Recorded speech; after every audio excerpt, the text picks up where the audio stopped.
New York City is now home to the nation's first anti-gun violence czar. The mayor of New York, Eric Adams, made the announcement recently, and that czar joins us now. His name is Andre Mitchell. He's the founder and director of Man Up Inc. They are a community service organization that is dedicated to building a safer city through violence prevention and education. Andre, thanks for being on the conversation. First of all, what was your reaction when the mayor asked you to be this anti-gun violence czar? I was very appreciative of his ask, and I was excited about the opportunity to broaden the work. And what exactly is the work as an anti-gun violence czar? What are your responsibilities and duties and opportunities? Well, I had a nonprofit, as you mentioned, Man Up Incorporated, which is a part of about 35 other organizations here in the city of New York. That's actually, we comprise of what is called the crisis management system. We have the Cure Violence Global model at the core of this system. We deploy violence interrupters and outreach workers and hospital responders into those neighborhoods where gun violence is unfortunately high. And we broker working relationships with that population to hopefully, build trust that will hopefully help them to reduce the level of gun violence in those neighborhoods. We hear the word trust a lot, and that there've been so many different organizations that have studied how can we reduce gun violence, and everybody keeps saying, well, it's about trust. Give us some concrete examples. What are some of the things that you found that have worked in certain high-risk communities and streets and neighborhoods? Well, an example is being able to use a particular part of the community that hasn't been asked to be involved in this fight in the past. Using the credible messengers from the neighborhoods that come from those neighborhoods, some of which have been there and done that themselves, and being able to give them a chance to go back into those same troubled neighborhoods and to really, like I said, build the trust, because they have influence, that they come from the area, they know the neighborhood, they know the issues, and really just to help to pour the resources into those neighborhoods is really where the trust is. And unfortunately, as you mentioned, the trust between community and police and other factors, unfortunately, is not as great as we would like it. So we have to use a portion of community members who have that trust to be able to get the work done. There are a lot of places across the United States where if you go into an area that is considered a low crime neighborhood, there's plenty of opportunities, resources for kids in terms of after school sports and activities. And then if you go into a high crime neighborhood, you don't find much of that at all. Is there a correlation? It is. It has a lot to do with it. When you get to the core or to the bottom of it all, you just said it. There's neighborhoods that have and there's neighborhoods that don't have. And so those resources are key. Making so that every person in the nation has access to resources is very, very important for the fundamental for people that are trying to just build up and become productive members of society. And so what we're talking about is evening out the playing field. This city in particular, we have billions of dollars in resources in all of our city agencies. And so the mayor has really tasked myself and Deputy Mayor Sheena Wright with chairing a task force that will look under every agency's portfolio to see what its resources are and how do we prioritize and expedite those resources into these communities. Given the bureaucratic map of New York City, that sounds like one certain unique challenge for New York, but are there other challenges just about the way the city is laid out or about the neighborhoods or the communities that might be different, say, in New York as compared to either a smaller city or even another big city like Los Angeles? Yeah, well, when we talk about the gun laws and you see the proliferation of the guns that make its way into our neighborhoods, that's a big difference. Unfortunately, we have one of the toughest gun, laws in the nation. But yet these guns are making their way. And when they get into the hands of a misguided young person, no one can determine the outcome.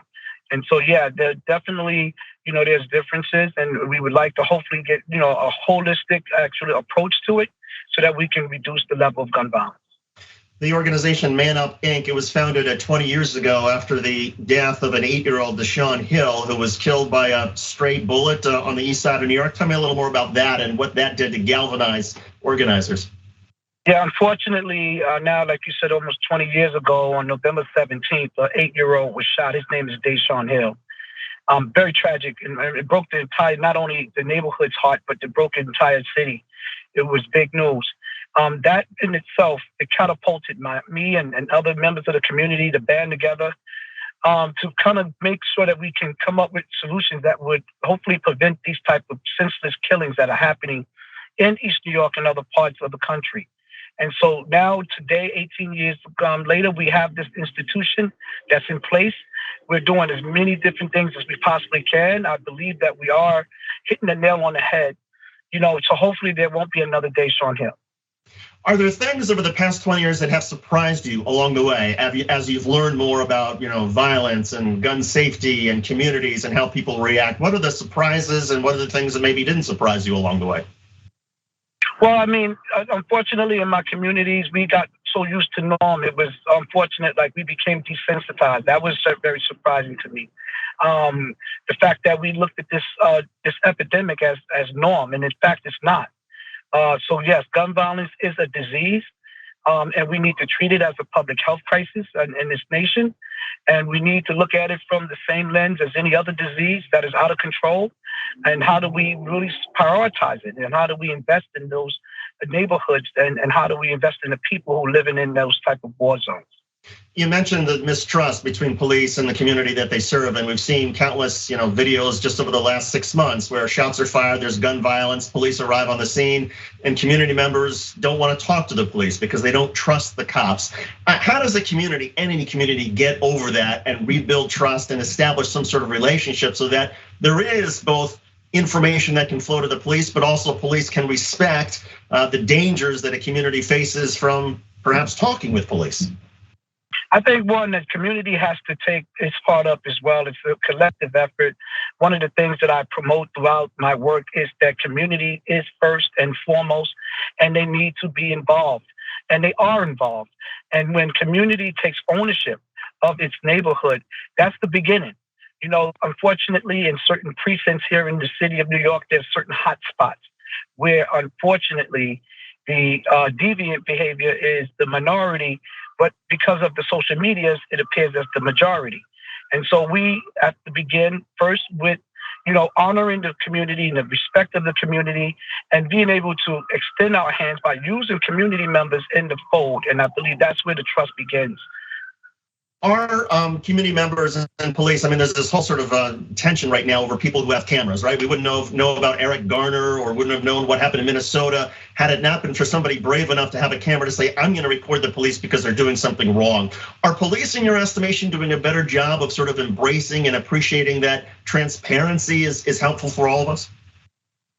I'm seeing some improvement in that area. It has a lot to do with the leadership and the training that police officers receive and undergo. We still have a long way to go, to be honest with you. Again, the Eric Garner situation and George Floyd, it did shed a lot of light on this type of situation.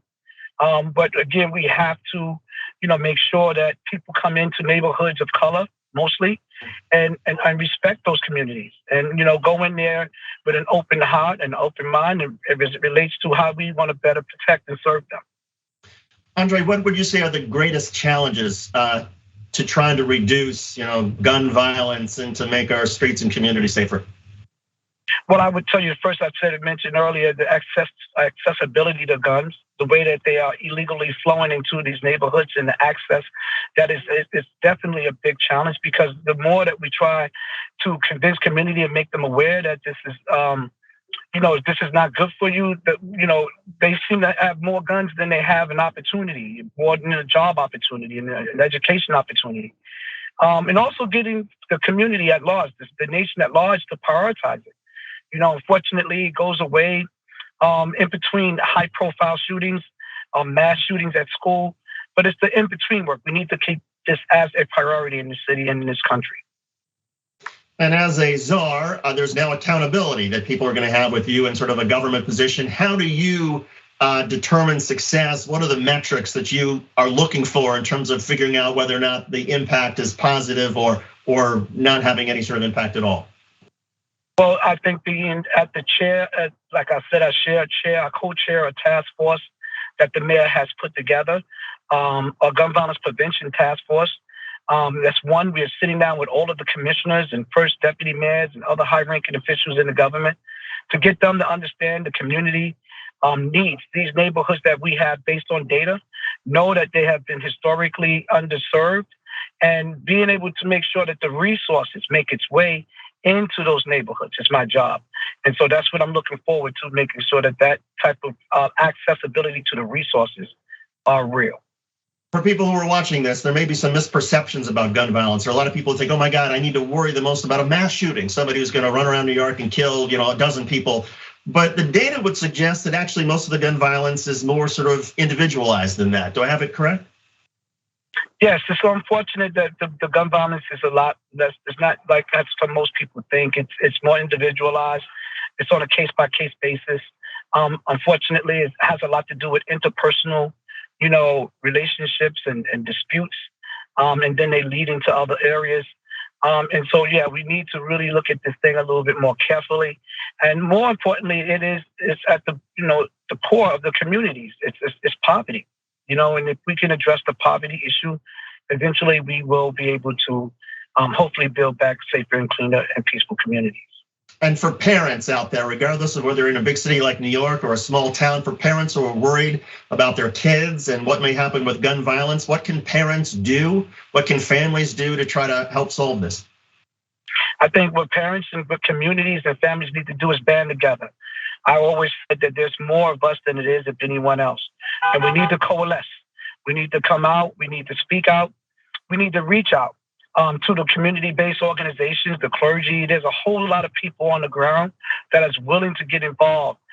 But we are still, again, like I said, we have some way to go. We need to come together to be able to get in front of this. So we welcome all of everybody's input and their participation. Andre Mitchell, he is the nation's first anti-gun violence czar. He is the anti-gun violence czar of New York City, as appointed by the mayor, Eric Adams. Andre, good luck to you, and thanks for joining us on the conversation. We appreciate it. Thank you, Dave. Likewise, I appreciate the opportunity.